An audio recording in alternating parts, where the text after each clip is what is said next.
¿Qué son los algoritmos genéticos? Los algoritmos genéticos son métodos adaptativos que pueden usarse para resolver problemas de búsqueda y optimización.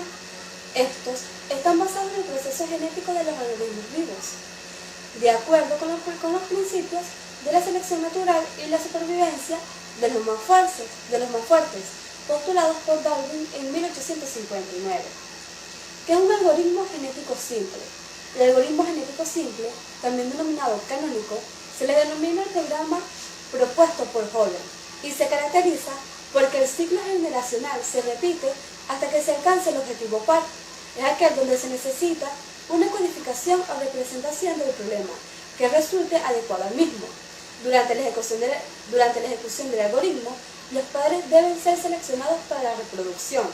A continuación, dichos padres seleccionados se cruzarían generando dos hijos, sobre cada uno de los cuales actuará un operador de mutación. El resultado de la combinación de las anteriores funciones será un conjunto de individuos, posibles soluciones al problema, los cuales en la evolución del algoritmo genético formarán parte de la población. ¿Por qué se considera una técnica de inteligencia artificial el algoritmo genético? Porque en los años 1970 de John Henry Holland surgieron los algoritmos genéticos como una de las líneas más prometedoras de la inteligencia artificial, llamados así porque se inspiraban en la evolución biológica y su base genético-molecular. Se encuentra dentro de una de las ramas de inteligencia artificial llamada computación evolutiva, que se refiere al estudio de los fundamentos y aplicaciones de ciertas técnicas heurísticas de búsquedas basadas en los principios naturales de la evolución. Una gran variedad de algoritmos evolutivos han sido propuestos, entre ellos el algoritmo genético. Estos forman parte fundamental de las técnicas de inteligencia artificial e intentan replicar computacionalmente comportamientos biológicos y son el máximo exponente de lo que se considera la computación evolutiva. ¿Cuáles son los conocimientos o herramientas para trabajar en los algoritmos genéticos simples? Conocer sobre la evolución y cromosomas, la optimización numérica, conocimientos básicos sobre la modelación matemática de los problemas reales, conocimientos sobre programación en algún lenguaje, saber programar vectores, matrices, listas, entre otras cosas, conocimiento de los operadores que actúan sobre el sistema para permitir la automatización del proceso y saber amoldar la programación con el área del conocimiento y la evolución. Ahora explicaremos los procesos. El proceso de selección. Después de saber la actitud de cada cromosoma, se procede a elegir los cromosomas que serán cruzados en la siguiente generación. Los cromosomas con mejor actitud tienen mayor probabilidad de ser seleccionados, es decir, en un conjunto de reglas que sirven para elegir a los progenitores de la siguiente generación. Estos progenitores se producirán cruzamiento genético y generarán descendencia. En el proceso de cruce o recombinación, durante esta fase se cruzan o mezclan los individuos seleccionados en la fase anterior, es decir, los genes de los dos padres se mezclan entre sí para dar lugar a los diferentes hijos. Posteriormente, en el proceso de mutación, la mutación se considera un operador básico que proporciona un pequeño elemento de aleatoriedad en los individuos de la población.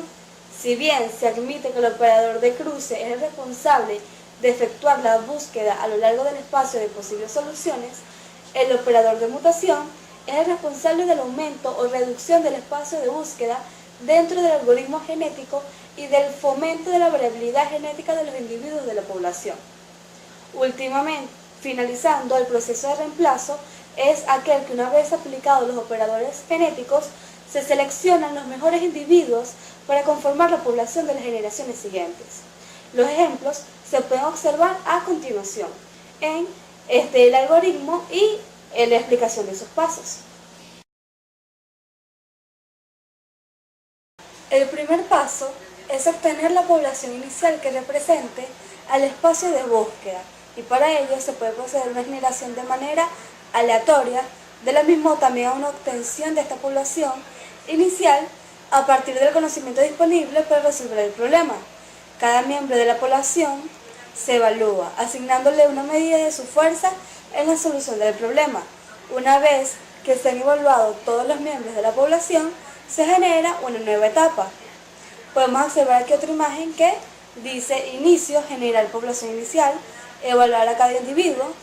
Mientras no terminamos, haga, para tamaño de población entre 2, haga, seleccionar 2 individuos de la anterior generación para el cruce, luego cruzar con cierta probabilidad los 2 individuos obteniendo 2 descendientes, posteriormente mutar los descendientes con cierta probabilidad, computar la función de evaluación de los 2 descendientes mutados, insertar los 2 descendientes mutados en la nueva generación, fin para, y si la población ha convergido, entonces terminamos es igual a true, que es un boolean, fin sí, fin mientras y fin. Y posteriormente la vamos a ver después, como sería el código en inglés. El ejercicio práctico, para buscar un ejercicio práctico y explicarlo, le puedo decir que podemos ver cómo funciona este algoritmo genético. Vamos a partir de una función f de x es igual a x a la 2, x por 2. Imaginemos que deseamos encontrar el valor de x, que hace que la función f de x alcance su valor máximo, pero restringiendo la variable x a tomar valores comprendidos entre 0 y 31. Aún más, a x solo le vamos a permitir tomar valores enteros, es decir, 0, 1, 2, 3, hasta 31. Obviamente el máximo se tiene para x igual a 31, donde f vale 961. No necesitamos saber algoritmo genético para resolver este problema, pero su sencillez hace que el algoritmo sea más fácil de comprender. Lo primero que necesitamos hacer es encontrar una manera de codificar las posibles soluciones, posibles valores de x. Una manera de hacerlo es con la codificación binaria. Con esta codificación es posible poner valor de x en 0, 1, 0, 1, 1. ¿Cómo se interpreta eso? Muy sencillo. Multiplica la componente un 1 por 1, la penúltima un 1 por 2, la anterior un 0 por 4, la segunda un 1 por 8 y la primera un 0 por 16. Y a continuación se hace la suma, 11. Se observa que 0, 0, 0, 0 equivale a x igual a 0 y que 1, 1, 1, 1, 1 equivale a x igual a 31.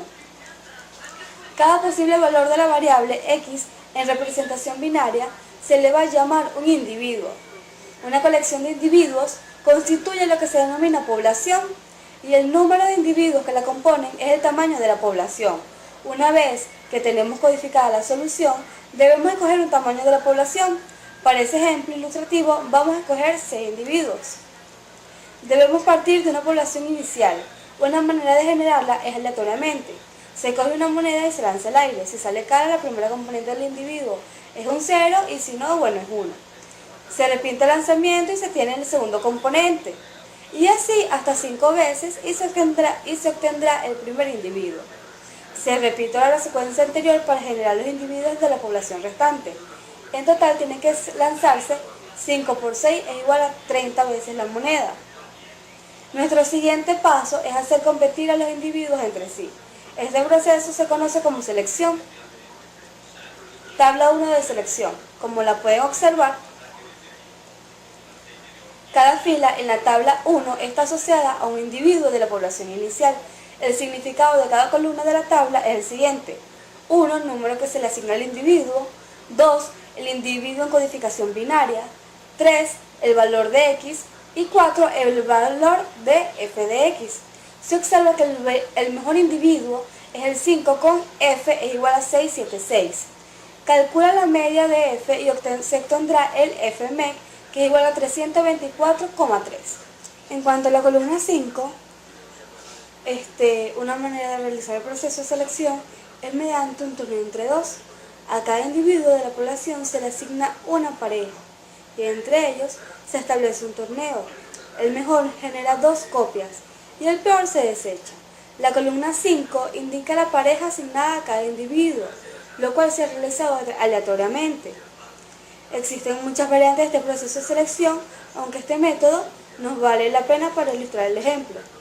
Después de realizar el proceso de selección, la población que se tiene es la mostrada en la columna 2, de la tabla 2, por ejemplo, que en el torneo entre el individuo 1 y el 6 de la población inicial, el primero de ellos ha recibido 2 copias, mientras que el segundo cae en el olvido. Con respecto a la tabla 2, que es el cruce, podemos observar que tras realizar la selección se realiza el cruce. Una manera de hacerlo es mediante el cruce 1X. Se forman parejas entre los individuos aleatoriamente de forma similar a la selección y, dados 2 individuos, pareja se establece un punto de cruce aleatorio, que no es más que un número aleatorio entre 1 y 4, la longitud del individuo menos 1. Por ejemplo, en la pareja 2 y 3 el punto de cruce es 3, lo que significa que un hilo de pareja conserva los 3 primeros bits del padre y hereda los 2 últimos de la madre, mientras que el otro hijo de la pareja conserva los 3 primeros bits de la madre y hereda los 2 últimos del padre. La población resultante se muestra en la columna 2 de la tabla 3.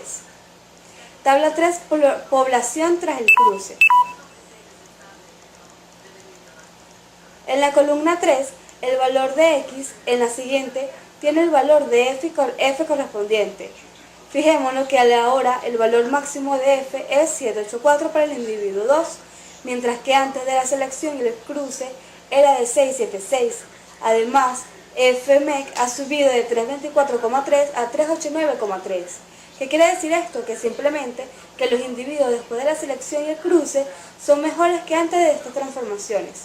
El siguiente paso es volver a realizar la selección y el cruce, tomando como población inicial la tabla 3. Esta manera de proceder se repite tantas veces como el número de iteraciones se fije.